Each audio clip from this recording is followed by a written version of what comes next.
New technologies keep on coming up, especially about artificial intelligence. Very exciting. How do you see the mobile industry, the telecom industry, is interacting with AI to both ways, both traffic? Yeah, no, I think AI will be a fantastic complement with a strong 5G network or strong connected society. Putting AI on top will give immense possibilities for creating much more optimized flows, much more optimized work positions. But of course there are bad things as well, so we need to work with both the good and also the bad. I would think that if you remember 4G, why do we need 4G? We have 3G. But 4G was actually the first time we had a unified standard across the globe. And that meant that we have all these OTT companies, Facebook, now Meta, Uber, Airbnb, all these Spotify, all these beautiful companies that we today use on a daily basis, they are sort of feeding off the global standard. And I'm pretty sure that 5G and AI will cater for the next generation. Not only 5G, but even 6G now. You are working very hard, you and your colleagues, against the fragmentation of standards regarding 6G. Now, we are in a fragmented world to a certain extent. So what are some of the most efficient ways do you see that would prevent that, the fragmentation of standards happen? If the fragmentation of standards happen, there will be chaos and also lack of efficiency, certainly. Yeah, definitely. And I think we as consumers will suffer. The quality will go down, the price point will go up. So definitely that's something we do not want. And I think maybe one of the simple ways to stop calling it 6G. And instead call it releases. We will have continuous release. We're now waiting for release 18 and then we're going to have release 19. So it's just a continuation. It's just an evolving new technology. Like in any world, you get new updates over the air, on your handheld or on your PC on a regular basis. It would be the same thing.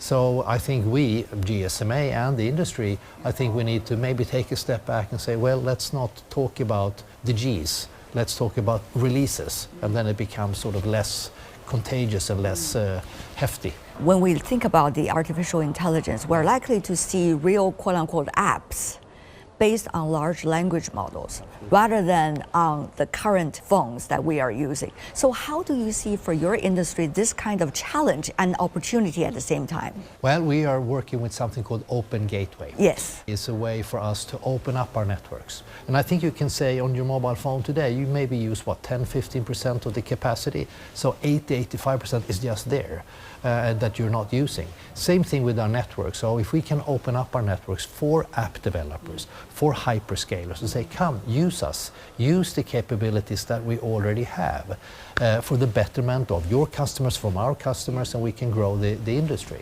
That is a good step forward, and we will see roaming, but from an application perspective. So a new way of doing business. It will be global, and it requires all mobile operators to work together, shoulder by shoulder, and having integrated the APIs into their network. We have a chance now to do with Open Gateway and the application roaming. And AI will definitely play a role here. And exactly how, I'm not sure yet, but it will definitely play a role. There's an AI Act coming from the EU countries. Meanwhile, you also see collective consensus. Recently, the UN at the General Assembly passed a resolution in which more than 100 countries, including China and the US, were both on board. What are your suggestions? How this ecosystem needs to be shaped? Let's not regulate too quickly. Let's make sure that we innovate properly first. And then when we start to see anomalies or things that are becoming weird or bottlenecks, then we might need to regulate. But if we start to go even more in detail, I'm afraid that we will constrain the development of AI. So let's avoid that for now.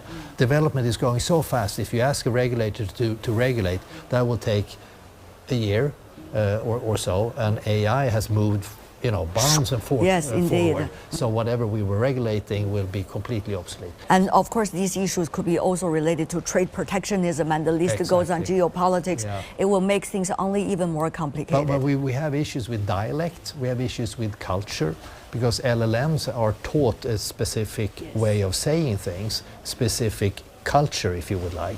So the question is, will we have local LLMs?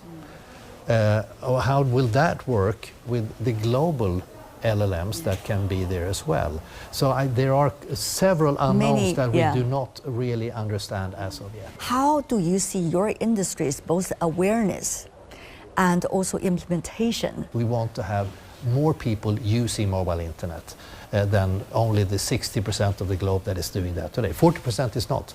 And I don't want to retire and see that a world which is almost half and half that are part of it, 60% part, 40% are not part. That is not okay.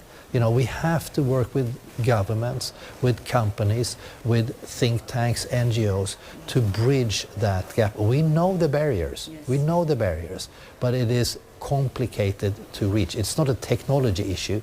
It is a culture, financial issue, taxation issue. It is a skills issue.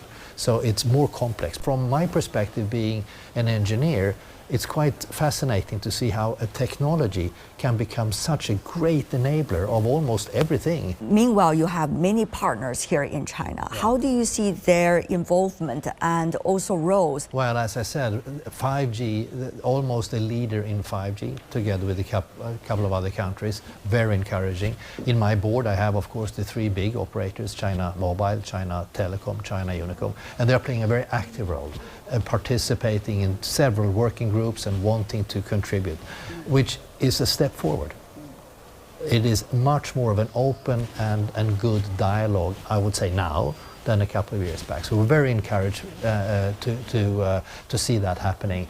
So for us, China has always been very important.